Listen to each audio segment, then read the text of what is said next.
देवर जी हाँ, क्या हुआ? वो महाभारत वाले आने वाले थे, आ गए वो कैसे आएंगे? उनके रथ तो यहाँ घूम रहे हैं।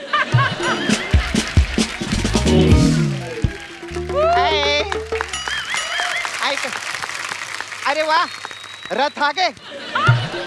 लेकिन महाभारत वाले क्यों नहीं आए अभी तक कप्पू? क्या बोली? मैं बोली रथ आ गए।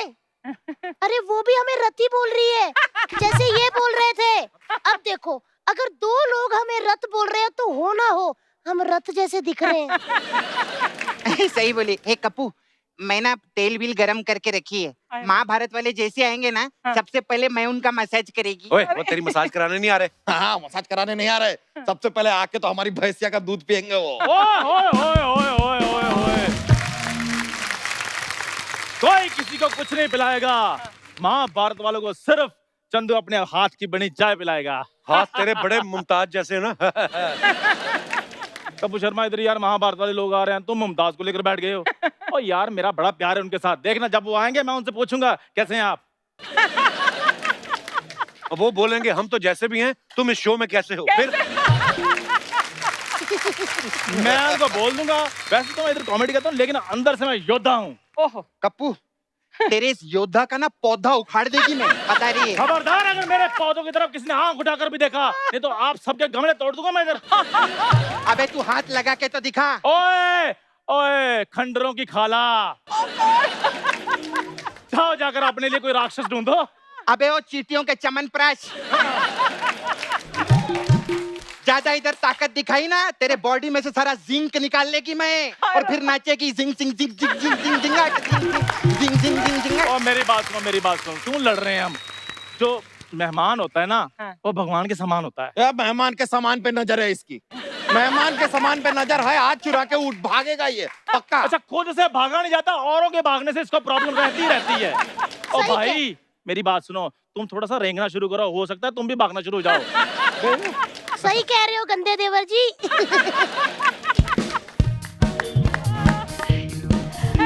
Hello guys. अच्छा, मैं क्या बोल रही हूँ, जब तक महाभारत वाले लोग नहीं आते मैं उनके लिए रंगोली बना लेती हूँ। तू रंगोली छोड़, तू अपना करियर बना। हाँ, तेरी जवानी निकलने में आधा घंटा ही बचा है बस। Oh my God. जवानी भले आधे घंटे में निकल जाए, लेकिन हसरतें जिंदगी भर नहीं निकलेगी कप्पू शर्मा। ये देख ली इनकी परफॉर्मेंस। मैं तो कहता सोनी टीवी से स्टे ऑर्डर ले लो। कप्पू शर्मा, अपने दोस्त को गिरवी रख के कोई बैंक से 100-150 का लोन क्यों नहीं ले लेते यार? ओए हाथी मेरे साथी, मेरी बात सुनो, जैसा तुम परफॉर्म कर रहे हो जाकर चिड़ियाघर में परफॉर्म करो। मेरी बड़ी जान पहचान है उधर, तुम कहो तो मैं बात कर देता हूँ। और जैसे आप परफॉर्म कर रहे हैं ना चिड़ियाघर वाले, इसके साथ आपकी जान पहचान होगी, क्योंकि चैनल वाले तो आपको अंदर घुसने नहीं देते होंगे। इतनी बेइज्जती हो वाले प्राणी के साथ मैं नहीं खड़ा रह सकता। सही है। ओए नहीं, चैनल की तो तुम बात ही ना करो। कपूर शर्मा, बताओ इनको चैनल में मेरे कैसे जलवे हैं? जलवे तो बड़े हैं इसके। मतलब सोनी चैनल ने लगातार 4 दिन पीटा, लेकिन मेरा यार 1 सेकंड के लिए बेहोश नहीं हुआ।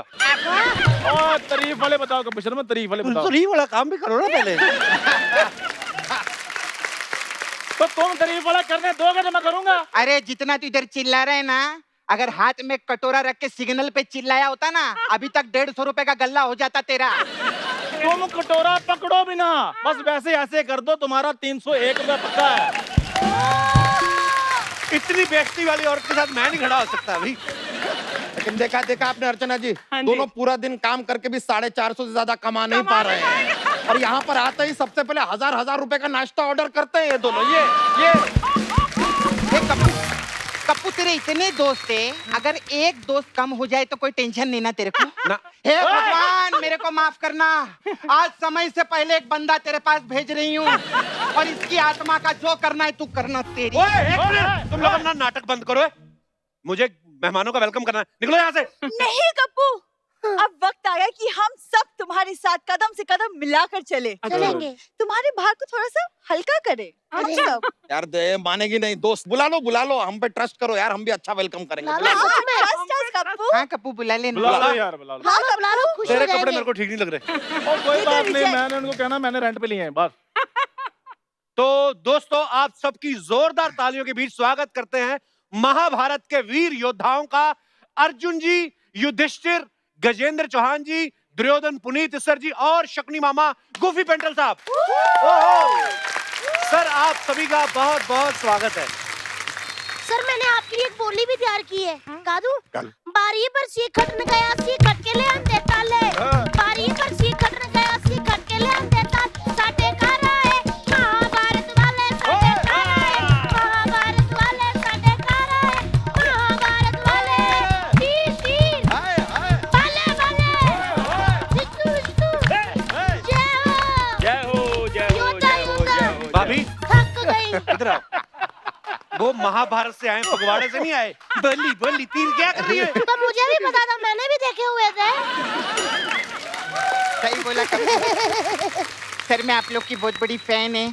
मेरा ना उधर पार्लर है, आइए ना मैं आप लोग का मसाज करेगी, आइए। नहीं पार्लर वार्लर में कुछ नहीं रखा है, आप ना हमारे तबेले की ओर प्रस्थान कीजिए। हमारी भैंसी आपको देखकर बहुत प्रसन्न होगी, गदगदा जाएगी। ये बचपन से गदगदाए हुए हैं सर। इसको इसलिए हर चीज गदगदाई हुई लगती है। आप सर मेरे ढाबे पे आइए, देखिए टमाटर आपके इंतजार में लाल हुए पड़े हैं। अदरक लहसुन ने एक दूसरे के टुकड़े टुकड़े कर दिए हैं, क्योंकि उनको पता है महाभारत वालों ने उनका तड़का खाना है। आइए सर प्लीज।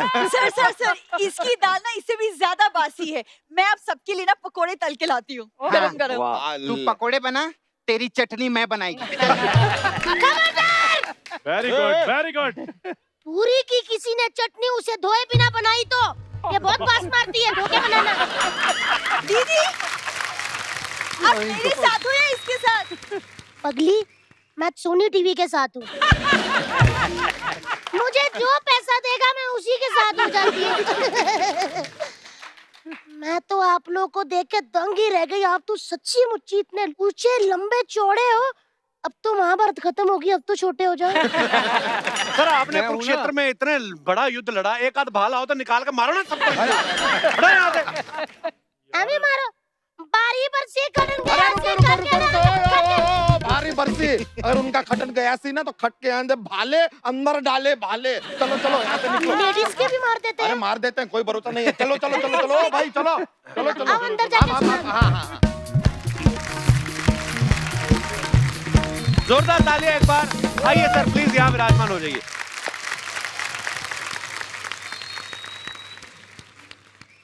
कपिल भाई आपसे एक बात कहनी है। जी सर। महाभारत ने हम सबके सारे सपने पूरे किए और आज एक सपना बाकी था आपका, कि आप महाभारत वालों से मिलो, वो भी पूरा हो गया।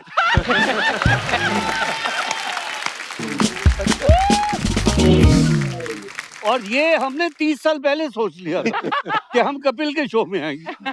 मुझे सवाल पूछने लायक छोड़ा ही नहीं अभी। अच्छा पुनीत सर आप कंफर्टेबल है ना, चारपाई लगा दें।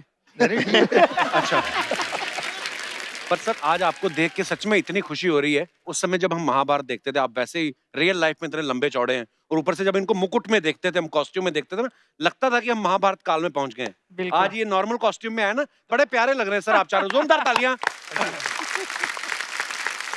लेकिन आज अर्चना जी वाकई बड़ा ऐतिहासिक दिन है। महाभारत को हम लोग टीवी पे देखते रहे आज से 35 साल पहले, आज उसके सारे किरदार यहाँ पे मौजूद है। एक सर्वे के मुताबिक अर्चना जी आपको मालूम है कि जब महाभारत आता था तो 92% टीवी सेट्स पे महाभारत देखा जाता था। कितनी बड़ी बात है, जोरदार तालियां बनती हैं। मतलब ऑडियंस के दिलों दिमाग में ऐसा छाया है महाभारत सर, आज तक हमें सारे सीन्स याद हैं, सारी लड़ाइयां, सारे वाक्य याद है। अच्छा महाभारत का अगर जिक्र करें और भगवान श्री कृष्ण का जिक्र ना हो, ऐसा भी नहीं हो सकता है। तो आप सबकी जोरदार तालियों के बीच में बुलाना चाहूंगा महाभारत सीरियल में भगवान श्री कृष्ण का किरदार निभाने वाले दमदार अभिनेता, director, producer and writer mister Nitish Bharadwaj. Please sir विराजमान हो जाइए। हमने सुना था कि महाभारत में जो भगवान कृष्ण ने, उन्होंने सिंधु नरेश को हराने में पांडवों की मदद की थी।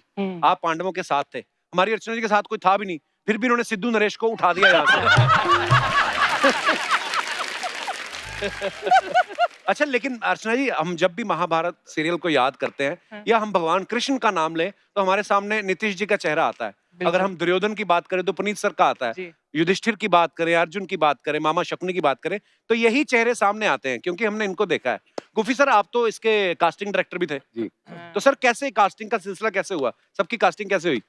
हमने उन दिनों में करीबन 3500 ऑडिशंस लिए। And this is as earlier as 1986 86 में ऑडिशन शुरू हुआ और 88 में रिलीज हुई महाभारत, और 84 से हम प्लानिंग कर रहे थे। That means 4.5 years we took in planning, वाह, और 2-2.5 साल इन इसके कास्टिंग में चले, और ये सब हीरे आपके सामने हैं, क्या बात है। सब उन्हीं में से। कपिल भाई, जिंदगी में शकुनी ने एक ही अच्छा काम किया है, कास्टिंग अच्छी है। एक्चुअली जब महाभारत जैसा सीरियल बने तो कास्टिंग करना वाकई बड़ा मुश्किल काम हो जाता है, और सबसे ज्यादा मुश्किल आती है उस किरदार के लिए एक्टर चुनने में जो महामानव हो और भगवान भी हो, जैसे नीतीश सर का किरदार था कपिल जी, भगवान कृष्ण उसमें का। ये भी ध्यान रखा गया था कि छोटे से छोटा एक दरबान भी है, जी, वो भी अच्छा हो। वाकई bosses were not happy, you know, अगर हम कोई ऑर्डिनरी खड़ा कर देते। तो इट वाज वेरी इंपॉर्टेंट कि हम अच्छे कैरेक्टर्स लाएं। बिल्कुल सर। और मैंने देखा सर, इतनी डिटेलिंग में काम हुआ है। कुरुक्षेत्र में लड़ाई हुई ना, तो घोड़े हरियाणा से लिए थे इन्होंने। मैं मतलब ऐसे सर, लेकिन जब भगवान कृष्ण की कास्टिंग हुई नीतीश जी की, ये कैसे, मतलब कैसे मुलाकात हुई आपकी इनके साथ? नहीं, इनसे मुलाकात मतलब मेरा हमारी- सवाल ये मैं इसलिए पूछ रहा हूँ क्योंकि आप खुद कास्टिंग डायरेक्टर थे। हाँ। चाहते तो आप खुद भी कृष्ण बन सकते थे। तो आपने शकुनी मामा का रोल चुना। सर, मैं इतनी गलतफहमियां नहीं पालता।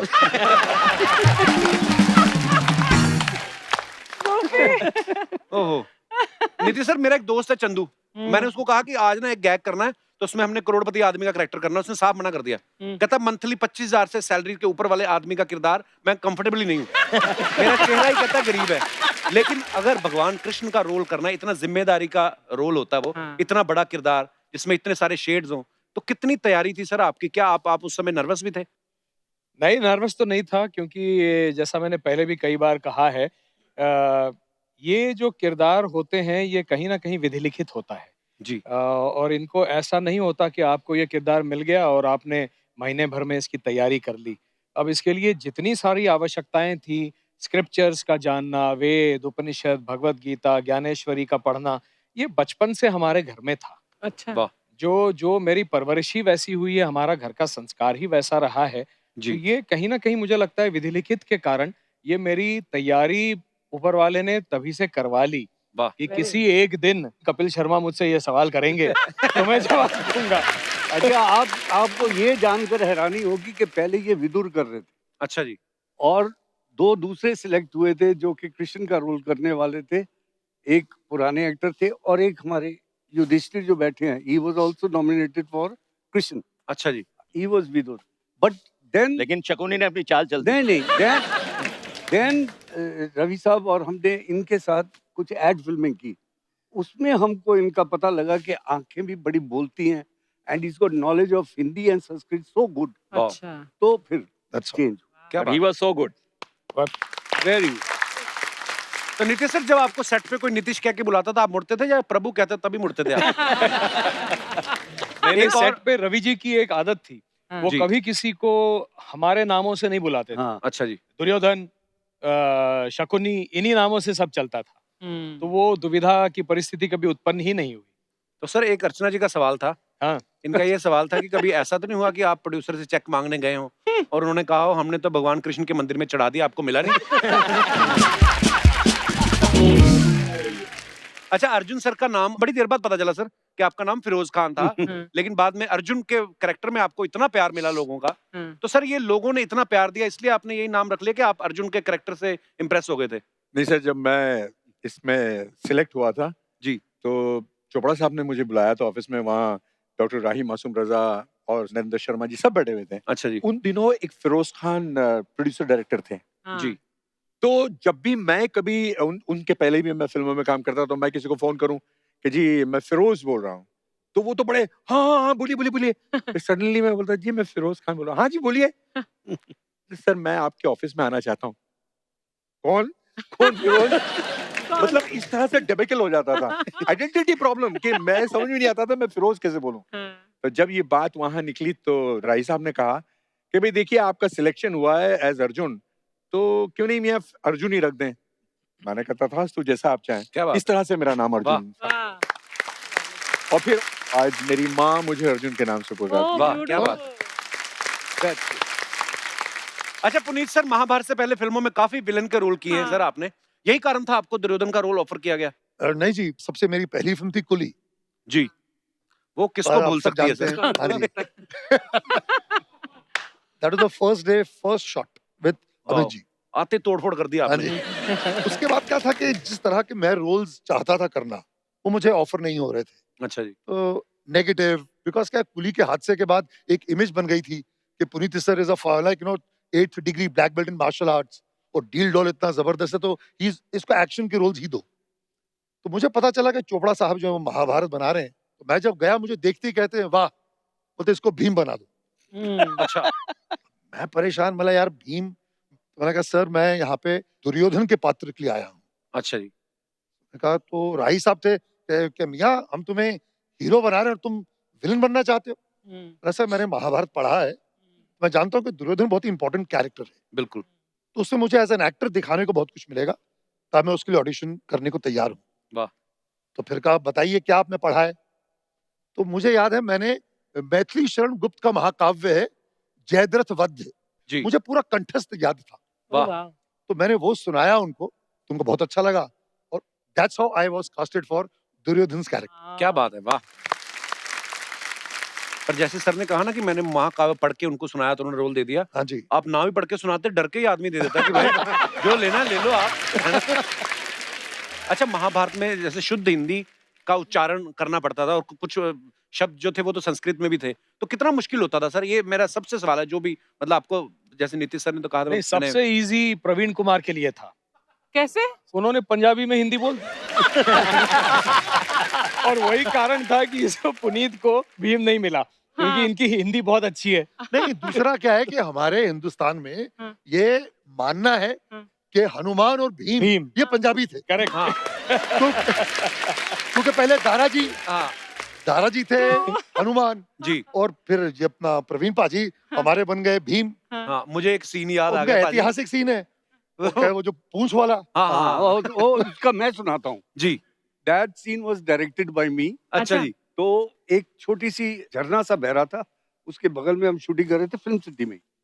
तो ये हनुमान जी हैं, उनकी पूंछ जो है पूरी इधर फैली हुई है, वो दारा सिंह जी थे जी। और इधर भीम आते हैं, तो अब दोनों पंजाबी। मैं कहूँ एक्शन, तो बोलते हैं जी ओ बांद्रा पूछ टा। बांद्रा वो कहते मैं नहीं ढाऊंगा, तू ढा ले। वो कहते पूछ ढा, मैं कहते पूछ ढा, कहते मैं नहीं हटाऊंगा, तेरे में हिम्मत है तो तू हटा ले। वो कहता है ओ सी मनु जी हूं ना हनुमान होया कि आप हनुमान हैं। ऐसा करके और फिर डब होया, बड़ा ब्यूटीफुल सीन है। अच्छा, वाह, क्या बात है। हम तो डबिंग वाला सुन के भी मजे ले रहे थे, क्योंकि जब कहना हे वानर कृपया अपनी पूंछ हटाएं, तो कहते अगर तुमसे हटती तो हटा लो। तो हम तो उसी में मजा ले रहे थे। मेरे को अब बताया ना कि पंजाबी में बोल दिया था उन्होंने। वाह, क्या बात है, कितने मजेदार किस्से। अच्छा, दर्शकों को पता ही है, लेकिन मैं फिर से एक बार रिमाइंड करा दूं कि नीतीश सर ने पहले चक्रव्यूह प्ले में श्री कृष्ण का रोल किया। अच्छा। फिर महाभारत में श्री कृष्ण का रोल किया। एक फिल्म आई थी महाभारत और बार्बरिक, तो उसमें भी ये कृष्ण बने। B.R. चोपड़ा साहब के सीरियल विष्णु पुराण में विष्णु का रोल भी किया। सर, आपने इतने भगवानों के रोल किए हैं, तो जब कोई आपको नमस्ते करता है तो आप नमस्ते करते हैं कि आपका आशीर्वाद निकल जाता है? वो गलत हाथ से दे रहे हो। ओह, हाँ। डिटेलिंग। सर वो अभी भी रोल में है, वो अभी भी रोल पे ही है। एक बार कपिल बताता हूँ, अर्चना जी, अर्जुन वो विराट रूप, अरे नहीं, कृष्ण जी विराट रूप अपना बता रहे हैं, हाँ। और पूरे सारे रिफ्लेक्टर्स और लाइट्स और एवरीथिंग बहुत ब्राइट, और सूरज एकदम ऊपर। तो ये बोलता है प्रभु आपने मेरी आंखें खोल दी, और आंखें पूरी बंद थी। सर आप बताइए, इतने सारे रिफ्लेक्टर आंख पे मारा हुआ है और इतने सारे HMIs है, और वो कितने आगे खोलूं मैं? और रवि साहब कहते हैं ओए आंखें खोल। अच्छा, वो भगवत गीता के एपिसोड्स तो सारे शूट हो गए। 3 एपिसोड्स थे, हम लोगों ने 6 दिन में 3 एपिसोड्स खत्म कर दिए। अच्छा जी। क्योंकि मुझे ही बोलना था शुरू से अच्छा। अंत तक। मैं ही बोला जा रहा हूँ, मैं ही बोला जा रहा हूँ, सब संस्कृत हिंदी। ये सामने बैठ के सुन रहा है। तो एक दिन सब ये खत्म हो गया, तीनों एपिसोड, तो मुझे कहता है यार कृषि, यार मैं ठीक कर रहा हूँ ना? ठीक कर रहा हूँ ना मैं अर्जुन का पार्ट मतलब इसमें भगवत गीता के एपिसोड में मैं कहा देख यार Firoz you are suppose to be confuse तू कंफ्यूज लग रहा है वाह क्या बात है, कितने मजेदार किस्से हैं। आई एम श्योर लोगों को बड़ा मजा आएगा सुन के। सर लेकिन जब ये महाभारत इतना विराट हिट हो गया तो उसके बाद में आपकी पर्सनल लाइफ में क्या चेंजेस आए? शोज मिलने लगे बहुत। अच्छा जी, शोज मिलने लगे। पैसे ज्यादा मिलने लगे एक्चुअली। पैसे भी ज्यादा मिलने लगे और लोग इतना पहचानने लगे। जी जी। तो शोज में क्या करते थे पेंडल साहब फिर? एक एक डायलॉग और बस आशीर्वाद देना और क्या। नहीं ये तो दोहे भी गाता था। महाभारत के ना जोक्स बहुत बने। अच्छा जी, जैसे मैं सुनाता हूँ, हाँ। 2 पंजाबी लेडीज आपस में बात कर रही थी कि तुम महाभारत वेखनी है। कहता हाँ जी। कहते पांडव किन्ने भरा सी? कहते 5। कहते ना 10। कहते एक दा भीम सीगा, एक भीम तो वड्डा सीगा, एक उस तो छोटा सीगा ते एक उस तो छोटा सीगा ते पंजवें दा नाम मैं भूल गई हां।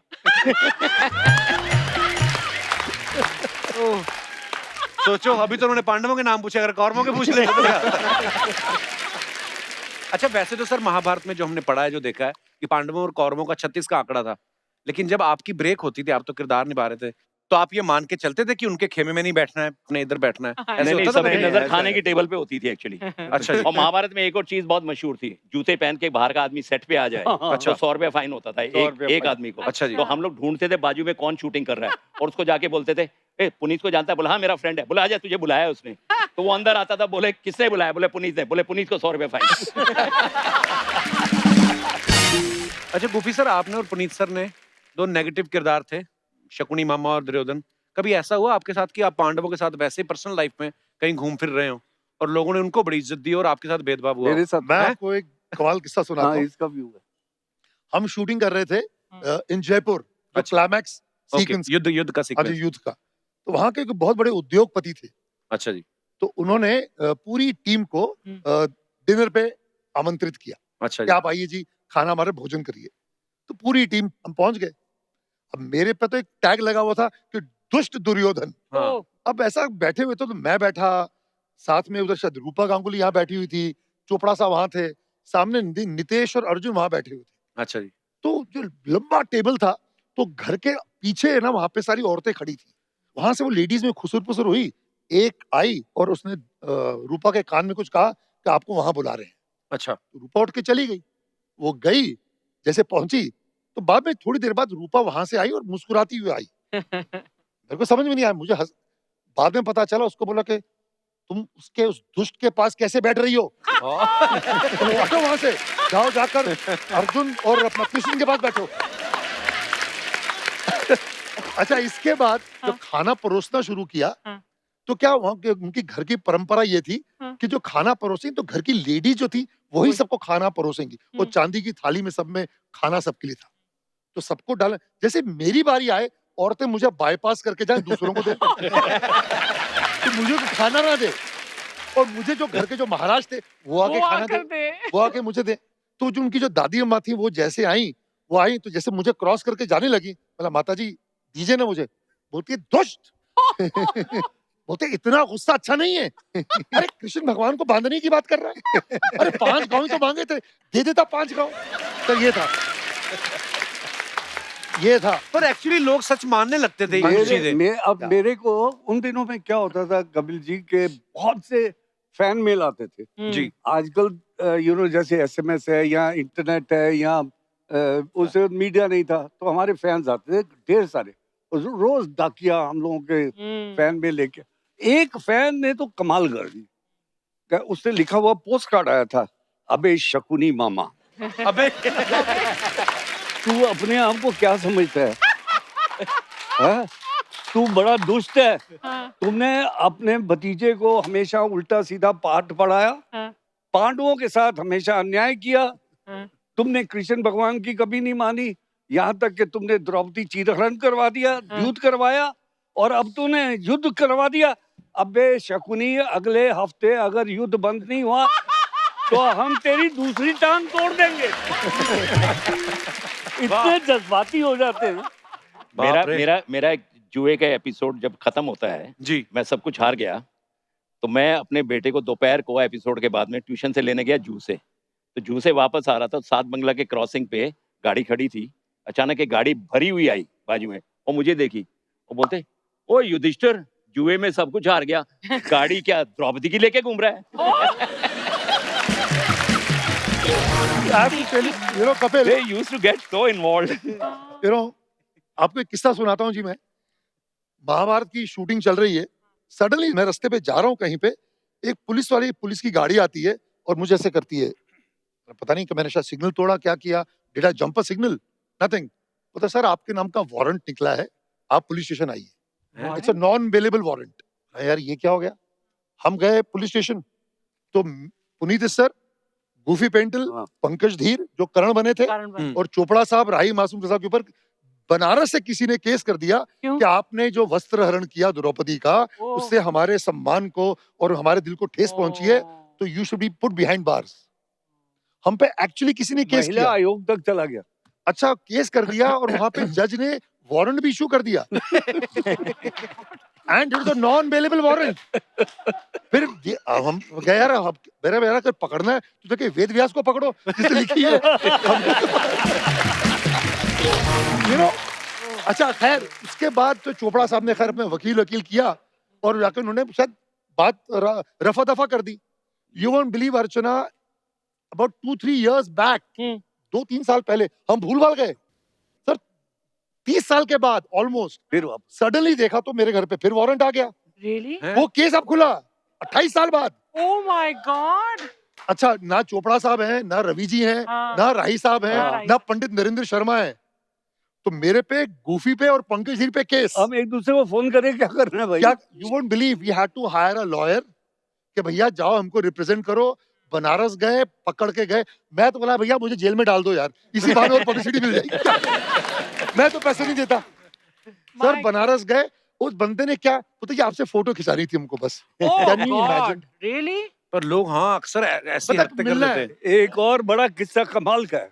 We were coming back from Delhi, flight पकड़ने के पहले हम लोग खड़े थे, तो सारे जने अटैक कर रहे थे जितने महारथी थे। मैं इसमें बताना चाहता हूँ कि क्या था जी कि जितने हमारे जो कलाकार थे सब भारी आवाज वाले थे, मतलब सुरेंद्र पाल, मुकेश खन्ना, फिर वो दूसरा जो शांतनु बना था, फिर वीरेंद्र राजदान, ये सब आवाज की दुनिया के दोस्तों वाले थे। तो मेरा क्या था कि I had a husky voice, तो दे टू कंसीडर मी एज यार इसकी तो आवाज अच्छी नहीं है, हमारी किसी और वाली आवाज है। अच्छा। अब हुआ क्या कि हम दिल्ली शो से आ रहे हैं वापस, तो एयरपोर्ट पे सब बैठे हुए हैं, suddenly we see 2-3 beautiful female ladies आ रही हैं। सडनली औरतें चल के सीधा मेरे पास आती हैं। Mister S sir, we like to tell you something, what a sexy voice you have. मैं गया ये भला आपका जो हस्क है आपकी आवाज में, हम उसके कायल हैं, फैंटास्टिक। मैंने फिर इनकी सब की तरफ देखा, बोला भैया तो कहते ना, you know nothing succeeds like success। एक शूटिंग का किस्सा मुझे याद आ रहा है। किसका? शूटिंग पे। अच्छा। तो जैसे ही दुर्योधन के 99 पुत्र वीर गति को प्राप्त हो चुके, तो उसके बाद हम पांचों पांडव गांधारी के पास जाते हैं आशीर्वाद लेने कि भाई एक ही दुर्योधन के 99 पुत्र, उसके भाई भाई भाई भाई भाई भाई, भाई। गलती होती है यार। तो गांधारी से आशीर्वाद लेने जाते हैं कि एक ही आपका पुत्र बचा है, तो अगर आप उसे समझा सके तो छोटा सा टेंट था फिल्म सिटी के अंदर 2 नंबर पे, और उसमें जगह कम थी और ट्रॉली लगी हुई थी, तो हम लोग बार बार जाते थे। और सबसे पहले मैं बड़े वाला जाके जैसे आशीर्वाद देता था, प्रणाम माता श्री, वो कहती थी आयुष्मान पाओ।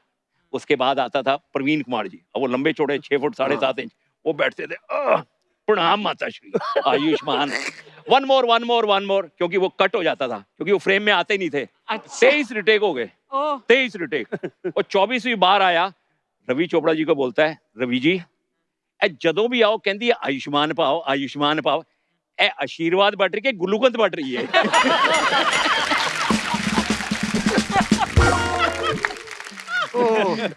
वाकई यार, इतनी बड़ी स्टार कास्ट के साथ काम करो और सब अलग अलग प्रदेश से अलग अलग भाषाओं को जानने वाले लोग, पर वाकई बड़ा मजा आता होगा आप लोगों को। खाने का एक बहुत अच्छा किस्सा है जी।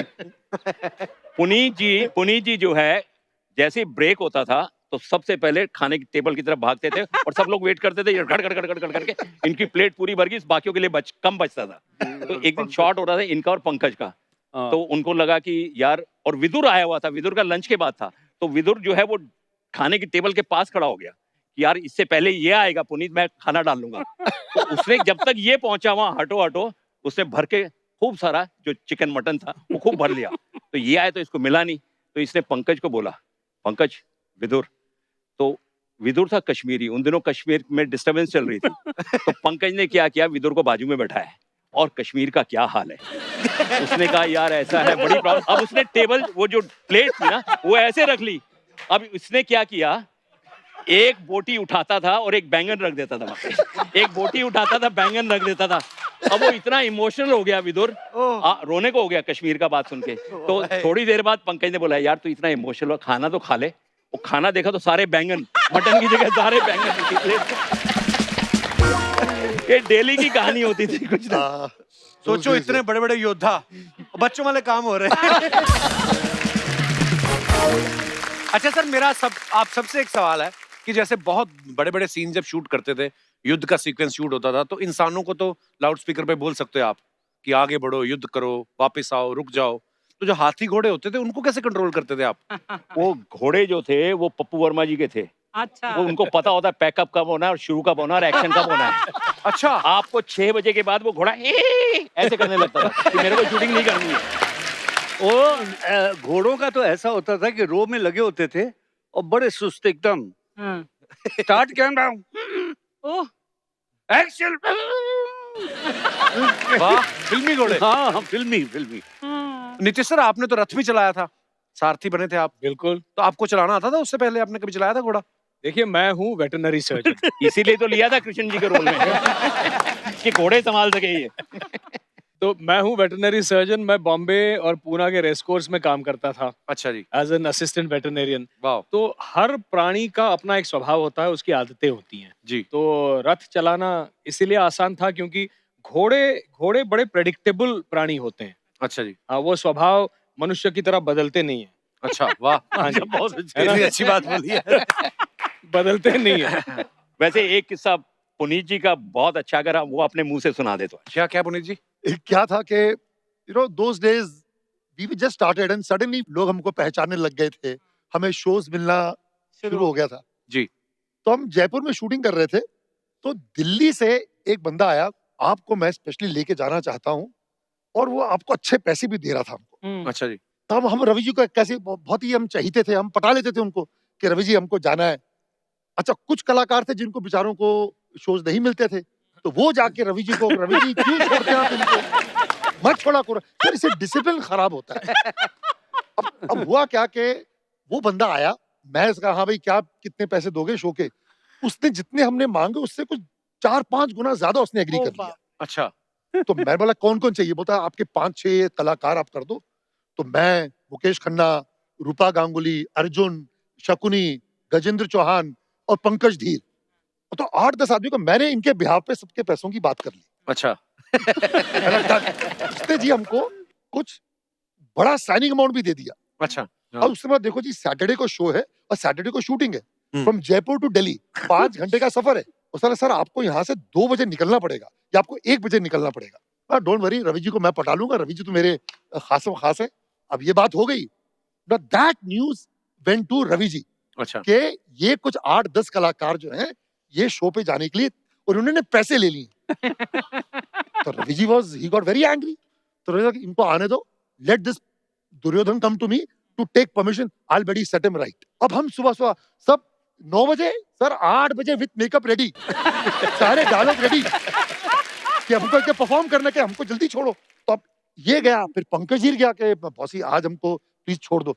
शट अप, कोई आना नहीं, मैं किसी को नहीं छोड़ूंगा, समझते हो तुम, मेरा डेकोरम खराब हो रहा है, डिसिप्लिन खराब हो रहा है यहाँ पे। अब ये हो गया, अब क्या हुआ जी, करते करते 11:30, 12, 12:30 बज गए। अब हमको टेंशन के पैसे जो वापस करने पड़ जाएंगे। अब वो टेंशन हो गई। तो पंकज जी रहा है मेरे पास, I have to tell you this, you know Ravi ji great man is. तो पंकज जी रहता है मेरे पास, पुनीटोस यार बड़ी यार, रवि जी ना, he is lost it man. मतलब क्या हुआ? अरे यार एग्री नहीं कर रहे यार। मतलब बट तेरे को किसने बोला रवि जी के पास जाने के लिए? अरे मैं जाता तरीके से पटा लेता। No what happened that time Ravi sir was taking a shot करते करते वो ऐसे आ रहे हैं नो माय बैक और रवि जी चलते चलते पीछे आ गए नो ही कुड लिसन कि मैं क्या बोल रहा हूँ और यहाँ से पंकज जी का वो बोल नहीं रहा कि मैं क्या होगा तेरे को मैंने अगर मैं होता मैं रवि जी का असिस्टेंट नहीं रखता अपना मेरी हिम्मत देखो अब गुस्से में आदमी बेसिकली लालच है दिल्ली जाना है तो पंकज जी अबे पुप्पो क्या कर रहा है उतने इडियट रवि सर की आवाज है इडियट अब मैं आई एम लाइक दिस मैं टर्न किया रवि जी क्या बोला तूने सर मैं तो सीधा जमीन मारो सर मुझे मारो मैं जमीन बैठ गया जी मैं बोला सर मैं अज्ञानी मैं पागल हूँ मैं गधा हूँ मैं उल्लू हूँ मैं पाजी हूँ I took off my shoe sir ये जूता लीजिए सर मेरे सर पे मारिए sir Ravi ji started laughing Ravi ji हंस दिए ओ पहले बोला रवि जी प्लीज छोड़ दो बहुत पैसे मिल रहे हमने देखे नहीं है प्लीज जाओ He left us. और रवि जी ने छोड़ दिया सबको और सबको छोड़ा सर क्या बात है But Ravina was a softie, है ना? अंदर से बहुत softie. सुपर पर्सन सुपर ऊपर गॉड से ब्लेस just- his soul Yeah. God bless his soul एक Very किस्सा soft मैं heart. सुनाऊंगा जी जी दिल्ली में शो था इंद्रप्रस्थ स्टेडियम में अच्छा और महाभारत के बहुत आर्टिस्ट और बहुत वीआईपी रेंज के लोग मंच पे थे वहां पे तो सबको एक एक कैरेक्टर को बुलाया जा रहा था कि भाई युधिष्ठिर आएंगे अर्जुन आएंगे तो मुकेश खन्ना जी को बुलाया गया तो मुकेश अच्छा। खन्ना जी ने जाके भीष्म प्रतिज्ञा बोली अच्छा जो वो बोलते हैं हमेशा तो भीम जी मेरे बाजू में बैठे थे मैंने भीम जी को बोला मैंने कहा पाजी मुकेश खन्ना ने आज भीष्म प्रतिज्ञा बोली है दो ही प्रतिज्ञा है एक भीम प्रतिज्ञा है एक भीष्म प्रतिज्ञा है उसी भीम प्रतिज्ञा बोलो कहते आ ठीक है आज मैं मुकेश खन्ना नु दसों एक्टिंग की होंदी है अब उनकी बारी आई अब पांडुपुत्र भीम आपके सामने आएंगे और वो उठे वहां से मेरे बाजू से और चलते चलते चलते चलते मंच पे आ गए वो मंच पे वीआईपी बैठे हैं और माइक लगा हुआ था स्टैंड वाला माइक होता ना अब उन्होंने बोलना शुरू किया मैं पांडुपुत्र भीम प्रतिज्ञा लेता हूँ कि जब तक रणभूमि में दुशासन की छाती का लव नहीं पी लूंगा अब उनको हाथ उठाने हैं उन्होंने माइक लिया अपने पूर्वजों को और माइक किससे गया यार जो माइक में नहीं बोलना था वो बाहर बोल दिया जो पब्लिक ने शोर मचाया है बाप रे one of the fantastic moments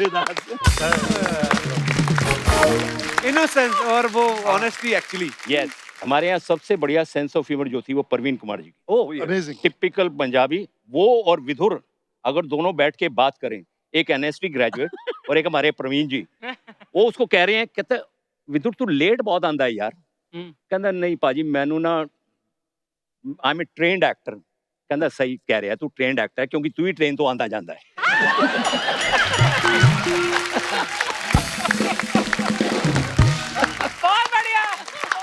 बहुत बढ़िया. Superb. What humor, We are man. missing him here actually. What Actually. sense of humor.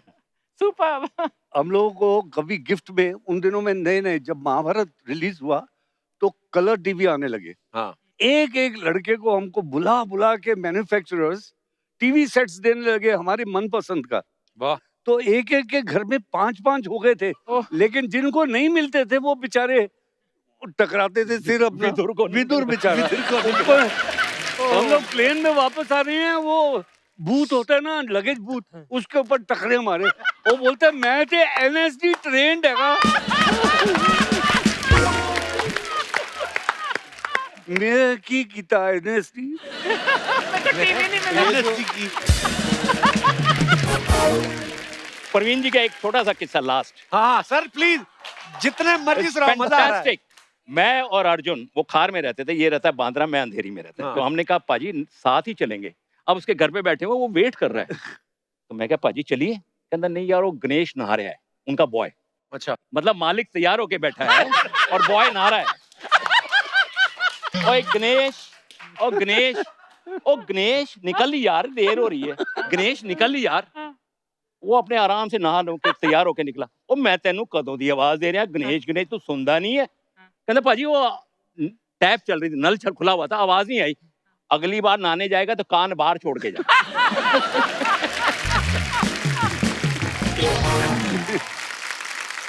Arjun sir, Mahabharat के टाइम अज्ञातवास के समय जब अर्जुन ब्रह्मला के रूप में रहते हैं, तो उस समय आपने क्लासिकल डांस सिखाया था राजकुमारी को। तो सर वो किरदार करते हुए वो आप नॉर्मल हो गए थे उसके बाद? क्योंकि वो मैं अपना किस्सा शेयर करना चाहता हूँ। मैंने ब्रह्मला प्ले किया था, तो मैंने उसमें माई ब्रह्मला का रोल किया था। तो 6 महीने हमारे कॉलेज में रिहर्सल करवाते रहे, तो मैं घाघरा पहन के घूमता था। वो जब प्ले खत्म हो गया, हमारा फर्स्ट भी आ गया, उसके बाद मेरी चाल वैसी हो गई। इनकी अभी भी वैसी है, इनकी अभी भी वैसी है। चला के देखो। ये देखिए, पहली बात तो महाभारत का जब ये सीक्वेंस शुरू हुआ रोने वाला था ब्रह्मला का, मुझे नहीं मालूम था। रवि जी एक दिन बोले कि तेरा चल तू तैयार हो जा, तेरा ब्रह्मला का सीक्वेंस आ रहा है। मैंने कहा व्हाट इज ब्रह्मला? बोला है तेरे को मालूम है? मैं नो, आई डोंट नो। बोला वो तेरे को ना वो बनना है। मैंने कहा यार ये क्या बात हुई, 6 फुट 2 इंच का आदमी, ये क्या करूंगा, और तेरे को डांस भी करना है। मैं कहा पाजी मैं तो डांस नहीं करूंगा, डांस आता नहीं है, मैं गा लूंगा लेकिन डांस नहीं करूंगा। तो बोले तू हिस्ट्री चेंज करेगा का के? तो मैंने कहा कि तो उतने में देखा कि गोपी कृष्ण जी आ रहे थे। तो वो जब आए तो उनको मैं देख रहा था, ऑब्जर्व कर रहा था, and he came and he was very nice and he said कि सुना है तू ब्रह्मला करने वाला है, तो एक काम कर, कल से तू मेरे यहाँ आ जा। नाटेश्वर मंदिर उनका घर था। अच्छा। मैंने कहा ठीक है। तो साहब हम गए वहाँ, और गोपी जी ने जिस तरह से वो चीजें इंड्यूस की, और मैं उनको बड़ा ऑब्जर्व करने लगा था। तो मैंने कहा जब 6वां या 7वां दिन था, तो उन्होंने मुझे सारे तोड़े और मुद्राएं वो सब सिखा दिए, और फिर वो एक नेचुरल चीज जो थोड़ी सी आ गई थी उसमें। तो मैंने बोला ये कैरेक्टर है जिनको मैं कॉपी करूंगा। तो मैं रवि जी को शाम को फोन किया, मैंने Ravi ji I want to come and talk to you. तो रवि जी को मैं रवि जी आई गॉट ब्रह्मला। बोले क्या करेगा तू? मैंने कहा आई कॉपी गोपी जी। बोला यार this is what I wanted, तू कर। वाह। और ये जब करने के बाद, जब पहला दिन का शॉट था, तो ये सारे लोग वहीं थे। But Arjun played so well, Brunella. He played so well, really. Very good. Thank you. No match. ये तो हम सब जानते हैं कि महाभारत का निर्माण जो है वो हमारे देश के महान फिल्म निर्माता श्री B.R. चोपड़ा जी ने किया था। सो आज उनकी पुत्रवधू और महाभारत के डायरेक्टर मिस्टर रवि चोपड़ा जी की पत्नी रेनू चोपड़ा जी भी हमारे बीच मौजूद हैं, और अब वक्त है उन्हें यहाँ पे मंच पे इनवाइट करने का। सो प्लीज जोरदार तालियों से स्वागत कीजिए मिसिज रेनू चोपड़ा जी का। रेनू जी आपका बहुत बहुत स्वागत है। Thank you so much. और आप बहुत प्यारी लग रही हैं। नहीं, एंड मैं बहुत ऑनर्ड फील कर रही हूँ कि मैं अपनी महान फैमिली को यहाँ रिप्रेजेंट कर रही हूँ। वाह, क्या बात है। वाह, थैंक यू। और ये हमारे लिए ऑनर की बात है कि आज सब आप हमारे शो पे मौजूद हैं। 4 चांद लग गए। आज से पहले इतना खर्चा भी चैनल ने कभी नहीं किया। ये झूमर वूमर आज आप ही के स्वागत में लगाए गए। प्लीज रेनू जी विराजमान हो जाइए। Thank you so much. Renu ji सबसे पहले तो मैं आपको मुबारकबाद देना चाहता हूँ, आपको थैंक यू बोलना चाहता हूँ कि आपकी फैमिली ने हमारे देश को, हमारे ऑडियंस को जो है इतना बेशकीमती उपहार दिया महाभारत के रूप में। उसके लिए जोरदार तालियां बनती हैं। पर मैं आपसे बताना चाहती हूँ कि सबसे ज्यादा हमने जो कमाया महाभारत से है वो है ये परिवार। और हम लोगों के 2 साल ऐसे थे कि जैसे एक घर था, एक खाना, एक पीना। खाना बहुत जरूरी था। और जब मेरी शादी हुई तो मैंने सोचा कि I am getting married into this film family. जी। पता चला कि फिल्म मेकिंग तो उनकी हॉबी है, खाना तो प्रोफेशन है। अच्छा, ये बातें पता नहीं बीच में अभी प्रेम सागर जी आए थे, रामानंद सागर साहब के सुपुत्र। तो B.R. चोपड़ा साहब और भाई थे। तो उस समय मेरे को नहीं पता था, लेकिन उन्होंने भी यही बात बोली। बोलते यार कभी घर आना, पराठे वराठे खाएंगे। मतलब उन्होंने कोई दूसरी बात ऐसी बोली नहीं कि ये कुछ करेंगे यार। पर हाँ, खाना पीना तो फिर क्या करें अभी पंजाब। रवि साहब जब खाने को ऑफर करते थे और आप नहीं खाएंगे तो आपको पैसे देने पड़ते थे। अच्छा। हमारा किचन साथ में चलता था, कुक्स होते, शेफ्स होते, और वो बकायदा जो रवि साहब ने बोला, अच्छा लड़कों आज क्या मुगलाई खाना है, आज चाइनीज खाना है, आज Italian, everything was on the set, all made on set. Ma'am घर पे भी तो सुना है वर्कशॉप्स लगती थी बिल्कुल। जो संडे के संडे वर्कशॉप होती थी, ये सारे आते थे, फिर खाना होता था। खाने के टाइम पे पुनीत से सब डर जाते थे, वो सीधा किचन में पहुंच जाता था। 40 रोटियां बेल बेल के मेरा कुक थक जाता था, कहते जी उनको मत अंदर लीजिए। और भाभी वो that dinner used to be with families. Yes, always. And actually once I remember मैं आई फिल्म सिटी, तो शूटिंग फिल्म सिटी में ही अक्सर ज्यादा होती थी। तो जब मैं आई, मुझे पता नहीं था कौन सी स्टेज पे है। तो ड्राइवर ने पूछा कि मैडम कौन से स्टेज पे ले चलूं। ऐसे जहाँ तंदूर लगा है बाहर, वही हमारा स्टेज है। तो मैम मैम आप महाभारत जब शूट हो रहा था तो आप कौन सा डिपार्टमेंट संभालती थी उसमें, कैसे जुड़ी हुई थी? खाने के अलावा रवि चोपड़ा। नहीं, और बहुत जरूरी था, मींस स्क्रिप्ट पे ये लोग बहुत ध्यान देते थे। ओके, एंड मुझे लगता है कि महाभारत का सबसे बड़ा हीरो उसका स्क्रिप्ट है। Actually true. क्या बात। ये And बॉस की महाभारत- बॉस की या एंड महाभारत बन नहीं सकती थी बिकॉज वो, मुझे लगता है आज कोई बनाना चाहे तो जैसे इन्होंने बोला there was a divine hand, because वो बन गई। इतने बड़े बड़े महायोद्धा जैसे चोपड़ा साहब, राही मासूम रजा, नरेंद्र शर्मा, ऐसे राइटर्स हमें नहीं मिल सकते। Actually And I think we owe it all to them. And everybody in the team, starting from the spot boy to the topmost man, worked together like one big family. Ma'am आजकल तो graphics बड़े आ गए हैं, मतलब VFX आ गया, बहुत सारी technology आ गई है, लेकिन उस समय जब इतनी बड़ी सेना दिखानी तो वो कैसे, आजकल तो मल्टीप्लाई कर देते हैं, लेकिन उस समय कैसे दिखाते थे? नहीं। मेरे दिमाग में आता था अभी जब मुझे समझ आया, मुझे लगता हो सकता है जो कौरव मर गए हों कपड़े चेंज करके पांडवों की सेना में, ऐसे तो नहीं करते थे कि जो कौरव चले गए वो पांडवों की सेना में आ जाओ? आपने जो कहा है बिल्कुल सही। हम लोग जयपुर पहुंचे, शूटिंग करनी थी जयपुर में, अच्छा जी। वॉर सीन्स, बिकॉज वहां पर टेलीग्राफिक पोल्स नहीं होते थे। तो अब ये सोचा कि इतना क्राउड है, हमें उस टाइम पे मिलते थे 6 लाख रुपए पर एपिसोड अच्छा फ्रॉम जी, गॉडरेज, अच्छा जी। एंड तब भी हमारा नुकसान होता था। 7.5 लाख में बनता था एपिसोड। तो आई रिमेम्बर रवि घर आते थे, पापा से कहते थे कि मैं कितनी भी कोशिश करूं 6 लाख में नहीं बन सकता। ही सेड तुम एक बात याद रखना, तुम दिल से बनाओ, ये तुम्हारा एटीएम होगा, एनी टाइम मनी वाह, विल बी महाभारत। क्या बात है। एंड हम जयपुर जब पहुंचे तो कोई प्रॉब्लम नहीं था, there were no extras to be paid. वो जितने गांव वाले थे वो सब सैनिकों के कपड़े पहन के आ जाते थे रोज वॉर सीन्स करने, एंड रोज शूटिंग हो जाती थी। एक दिन वो चक्रव्यूह का सीन था जयपुर में जी, तो सुबह सुबह वो जो जूनियर आर्टिस्ट थे गांव से आते थे वो आए ही नहीं। सब आर्टिस्ट तैयार होके बैठे, 11 बज गए, 12 बज गए, 1 बजे देखा कुछ आने शुरू हुए। तो रवि जी ने बहुत गुस्से में थे, बोले मेरा सारा प्लानिंग खराब कर दिया। उनका जो एजेंट था उसको बोला कहाँ से आ रहे हो? बोले सर जी महाभारत देख रहे थे, आज संडे है। महाभारत देख के आ रहे हैं। क्या बात है। मैं आपको एक बड़ा अजीब सा किस्सा सुनाता हूँ। हमारे कैमरामैन थे Wahab was a young man, बहुत ब्रिलियंट आदमी थे। तो उसकी बहन की शादी थी, कहते हैं हम लोग वेट कर रहे हैं, बारात नहीं आई। 10 बजे आना था बारात ने, और हम वेट कर रहे हैं, कोई नहीं आई। ये लोग पहुंचे 2 बजे। तो इस वाले मौलवी ने उनसे पूछा, भाई मियाँ इतनी लेट, बारात तो आपकी 10 बजे आनी थी। कहते क्या करें, हम महाभारत देख रहे थे। ये प्यार था एक्चुअली बोलते महाभारत हैं के लिए। आप अगर देख रहे थे हमें भी बता दिया होता, हम भी देख लेते। वाह वाह, क्या बात है। इसी बात पे मैं आपसे शेयर करना चाहती हूँ। जब हम लोगों ने महाभारत बनाई तो हम लोग उसका स्क्रिप्ट लेके गए तो दूरदर्शन, तो गिल साहब थे वहाँ। तो उन्होंने कहा कि देखो बाकी तो सब ठीक है, पर आप कह रहे हैं आपके राइटर हैं डॉक्टर राही मासूम रजा, वो महाभारत कैसे लिखेंगे? सो डैड टोल्ड हिम कि महाभारत ना हिंदू है ना मुसलमान है, it is a story of every family.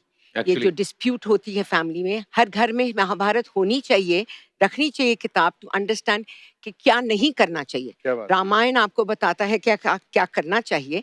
And he said अगर राही साहब नहीं होंगे तो I will walk out, I will not make Mahabharat, because the concept of Samay was Rahi साहब। एंड अगर समय नहीं होता तो कोई ये कहानी बांध नहीं सकता। वाह वाह, क्या बात है। आज भी मेरे पास बड़े चोपड़ा साहब के 2 पत्र हैं जो उन्होंने मुझे लिखकर लंदन भेजे थे। अच्छा। जब महाभारत का रीटेलीकास्ट हुआ मेट्रो चैनल के ऊपर जी, तब मैं यहाँ पर नहीं था, मैं लंदन में रहता था। तो उन्होंने एक दिन मुझे पत्र आया, बीआर फिल्म से पत्र आया, तो मैंने खोल के देखा, उसमें उन्होंने लिखा था कि जब पहली बार महाभारत बन रही थी तो मुझे तुम्हारा कंट्रीब्यूशन समझ में नहीं आया, क्योंकि देखने का पूरी तरह से समय ही नहीं मिला।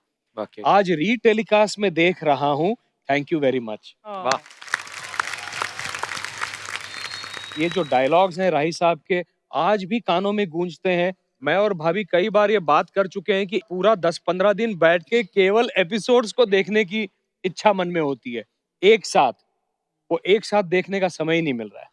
पर आप देखिए कि लोगों के दिलों में कितना छाया हुआ है महाभारत। आज भी जब लॉकडाउन शुरू हुआ जी, तो लोगों ने गवर्नमेंट को लिखना शुरू कर दिया कि रामायण और महाभारत जो है वो दोबारा शुरू किए जाएं, उन्होंने किए भी, और वापस से उसकी बहुत बड़ी popularity। अच्छी रेटिंग आई उसकी। क्या बात है यार, वाह। बिल्कुल। पहले जो है महाभारत की वजह से लॉकडाउन होता था, अभी लॉकडाउन की वजह से महाभारत। हमारे पास कुछ पिक्चर्स हैं सर, जी। आपको दिखाना चाहते हैं, कुछ यादें ताजा की जाएं थोड़ी। वाह वाह, ये आपका फैंटास्टिक, वाह सर। अर्जुन सर वैसे लड़की भी होते तो बड़ी हॉट होते आप।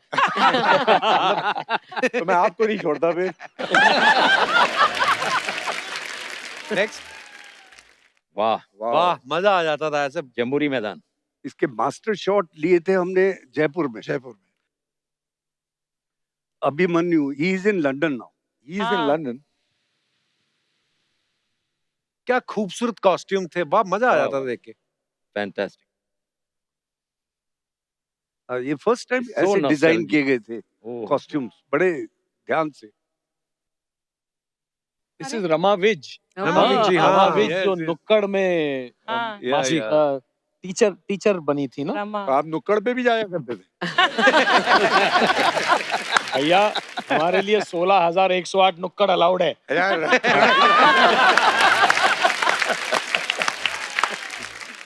और भी हैं कुछ पिक्चर्स।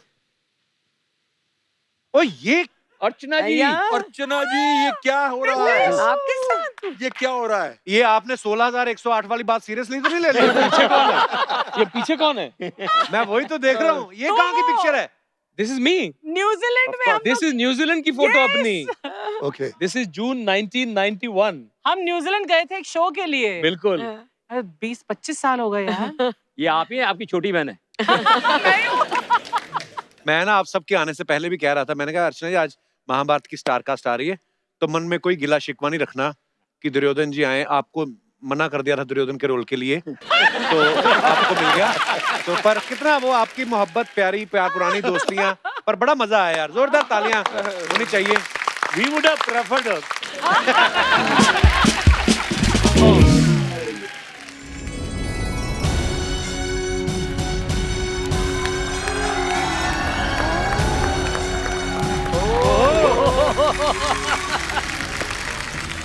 यहाँ पर आए हुए समस्त गुणवान लोगों का मैं हार्दिक स्वागत करती हूँ। स्वागत तो तुमने पहले कर दिया था, पैसे लेने भूल गई थी शायद। कपूर शर्मा, हम यहाँ पैसे नहीं लेकिन इन वीर योद्धाओं में से अपना वर चुनने आए हैं। वाह, वर चुनने आए हैं और कागज और लिफाफे चुनने बंद कर दिया आपने। ये हाथ बेचो 10 रुपए का, शाम का मदिरा पान का इंतजाम करे चले आप। तुझे पता है तेरे से बड़े महाभारत में कुंडल पहनते थे ये। वर चुनने आ गई है। जो भी हो कपूर शर्मा, देखो आज तो हम यहाँ शादी करने आए हैं, सो करके जाएंगे। अच्छा। वैसे सर मैं आपको बताऊं, महाभारत से ना हमने बहुत कुछ सीखा है। और आपकी तो बड़ी फैन है सर। अब मटर पनीर भी खाती ना, तो उसमें से पनीर के टुकड़े निकाल के कहती ये रहा अच्छे।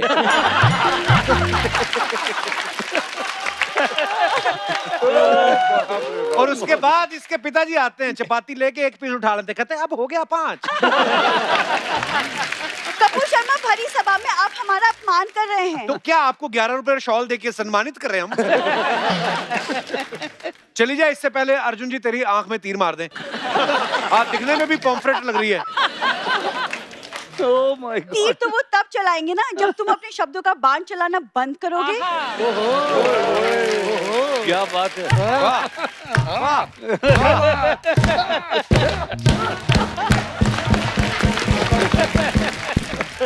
वैसे सर हम भी ना एक वीर योद्धाओं के घराने से हैं। हमारे दादाजी तो औरंगजेब से लड़ते हुए शहीद हुए थे। पूरी बात बताना, आधी बात मत बताया कर।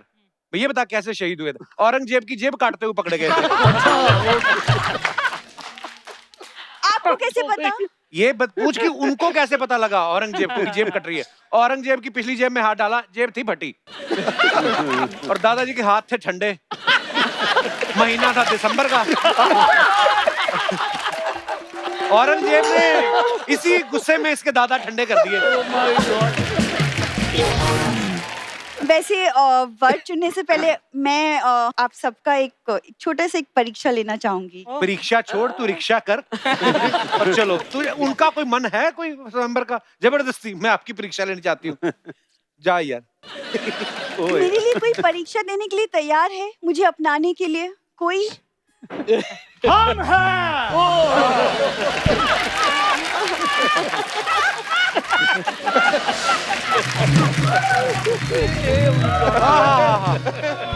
वाह, हम हैं यहाँ पर आए हुए वीर योद्धाओं को और रेणु जी को इस वीर योद्धा का छत छत प्रणाम।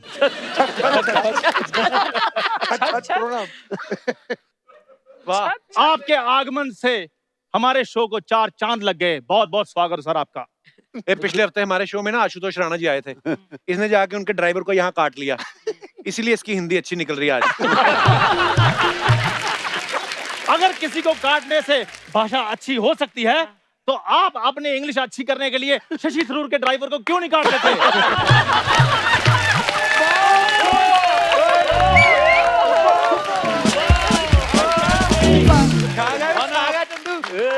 हम आपको ये बता दें कि हम कोई लल्लू पंजू राजा नहीं, हम गोदा राज के, कौन से? गोदा वंश के राजकुमार चंद्रपत्रू हैं। महाराज और ऐसे कपड़े, आप राजा कम किसी लुटी हुई रियासत के बावर्ची ज्यादा लग रहे हैं। खैर तुम जैसी भी हो हमें पसंद है। ये बताओ तुम्हें पाने के लिए हम कौन सी परीक्षा दें? तुम परीक्षा छोड़ो, रिक्शे में बैठो और भिक्षा मांगो। ये बात तो कपूर शर्मा पहले बोल चुका है। हाँ तो कपूर की बोली हुई बात अच्छी तो होती है, ऐसे थोड़ी ना सोनी इतने पैसे देता है उसको। उसकी बातें बोल बोल कर उसके पैसे ना कम करवा देना। खैर किसी के पैसे पर नजर रखने की कोई जरूरत नहीं, हम बहुत बड़े साम्राज्य के मालिक हैं। कौन सा साम्राज्य? पुनीत सर, ये महाराज फ्लाईओवर के नीचे सोते हैं। तो सोचो फिर, जिसको सरकार ने सर ढकने के लिए फ्लाईओवर बना कर दिया है वो कितना बड़ा आदमी होगा।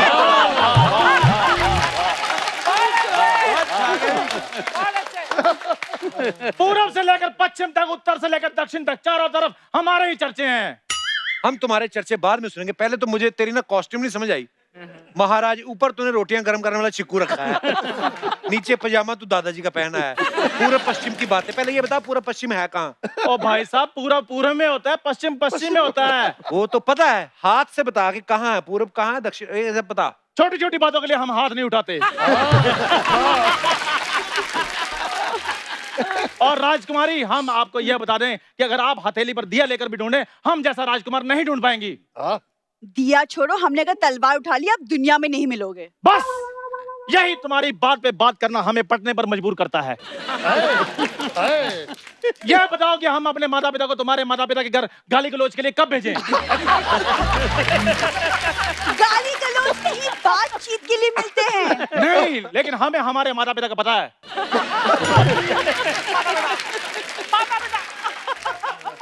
वो तुम्हें देखते ही गाली गलौज पर उतर आएंगे। वो बोलेंगे ये दो लोगों ने मिलकर क्या पैदा किया है।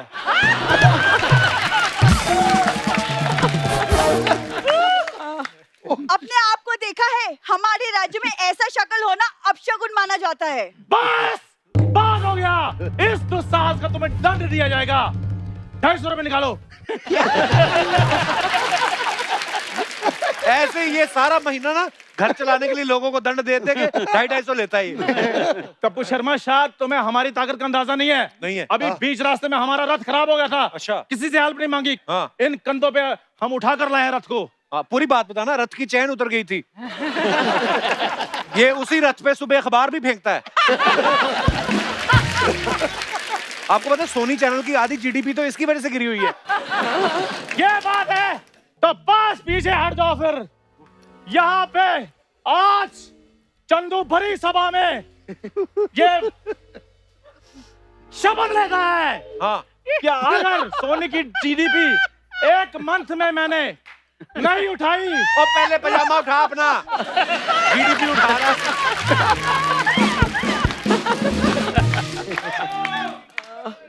अभी और थोड़ा नीचे गिर जाता, सारा सेंसेक्स दिख जाता। और तुम अपने होने वाले पति पर हंस रही हो। चलो यहाँ से। चलो।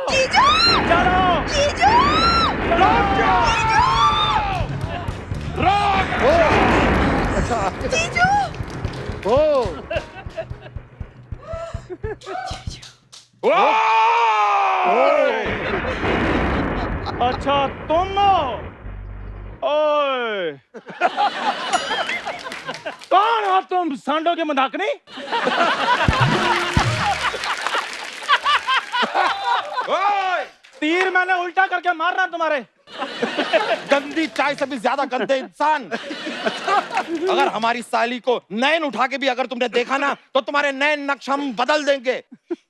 जीजू, ये चंदू ना मुझे शादी के लिए विवश कर रहा था। ए ढाबा पुत्र चंदू,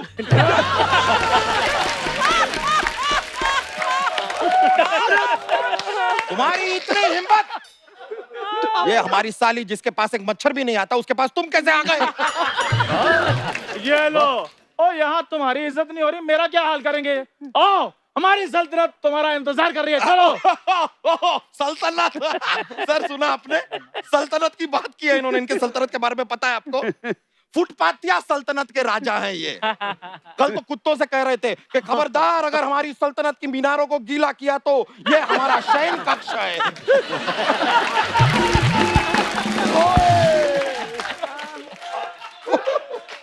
अपना भी तो बताओ ना। तबेलिया सल्तनत के मालिक हैं ये। प्रजा के नाम पर भैंसे पाल रखी है इन्होंने।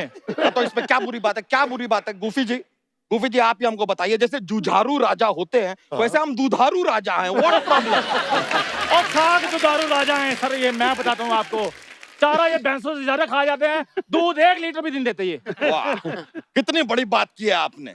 अब हम जितना चारा खाते हैं ना उसे दुगना चारा हम आपको खिलाएंगे। आप आधा लीटर दूध दे के दिखाइए। अरे आधा लीटर छोड़ो, 250 ग्राम दूध दे दो। अबे 100 ग्राम दे दे बे। अब तुम्हारे ना विलुप्त होने का समय आ गया। हमारा गधा कहाँ है? गधा कहाँ है हमारा? जीजू, हाँ, गधा ही तो राजकुमार बन के आया है। और मेरी बात सुनो, हम भी वीर घराने से हैं और हम लोहा लेते हैं। सिर्फ लोहा क्यों लेते हो? रद्दी भी लो, पुराने अखबार भी लो, फटे हुए जूते भी लो। कबाड़ी खानदान के राजा बनो, उसके बाद ये भूरी तुम्हारे साथ जाने के लिए तैयार रहेगी। जीजू, आप मुझे कबाड़ वाले को दे रहे हैं? अरे तुम्हें क्या लगता है इतनी सफलता प्राप्त करने के बाद ये तुच्छ इंसान तुम्हारी ओर देखेगा भी? ये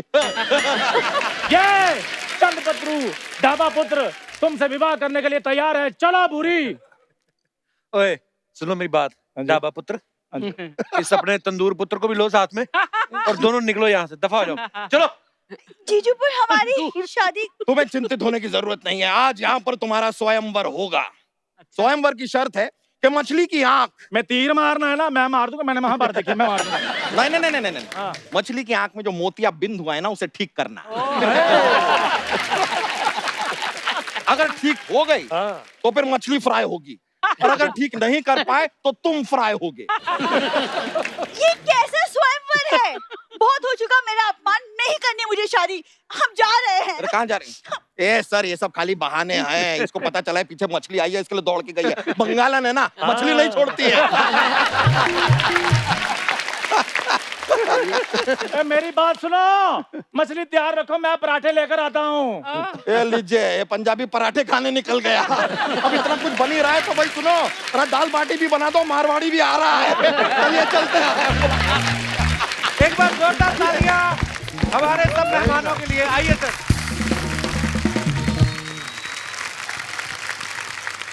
सर सबसे पहले तो मैं धन्यवाद कहना चाहूंगा आप सबका, रेनू मैम आपका, कि आप लोग आए हमारे शो पे और इतनी पुरानी यादें ताजा की, इतने मजेदार किस्से थे। Thank you so much once again. और अर्चना जी एक बात और बड़ी मजेदार है कि सब लोग मल्टी टैलेंटेड हैं। सबसे पहले तो मैं गुफी साहब की बात करूं। गुफी साहब ने बड़ी अच्छी पोइट्री की बुक जो उन्होंने कहा था मेरे कान में कि मैं अर्चना जी को गिफ्ट देना चाहता हूं, अगर तुम दिलवा दो तो एक तुम्हें भी दूंगा। तो ये thank you so much sir, thank you so much for this beautiful gift. लिखी हुई है कुछ लकीरें टेढ़ी मेढ़ी सी। वाओ। अर्चना जी मैं खुद आऊंगी लेने के लिए। So nice. Come. गिफ्ट लेने तो ये अमृतसर तक चली जाती है। खास तौर से गूफी की लिखी हुई, हम पुराने दोस्त हैं यार। Thank you so much. ये गूफी पीछे है, शकरी मामा। और दूसरे टैलेंट जो मैं बता रहा था कि हमारे नीतीश सर और अर्जुन सर बड़ा कमाल का गाते हैं सर। तो फिर कौन शुरू कर रहा है पहले? लेकिन एक बात बता दूं कि आप भी ज्वाइन करेंगे। मैं तो और पुनीत से रिक्वेस्ट है कि वो डांस करेंगे। डांसर बहुत अच्छा है, इसके तालियां दीजिए। चल। तेरे लिए तो ये गाना सिलेक्ट किया। बहुत बहुत धन्यवाद एक बार फिर से आप Thank you. सबका, आप हमारे शो पे आए और 4 चांद लगा दिए आपने अपने किस्से, मजेदार कहानियां और गाने सुना के। बहुत मजा आया sir. Thank you so much once again. Thank you you. Thank you Thank you. Thank you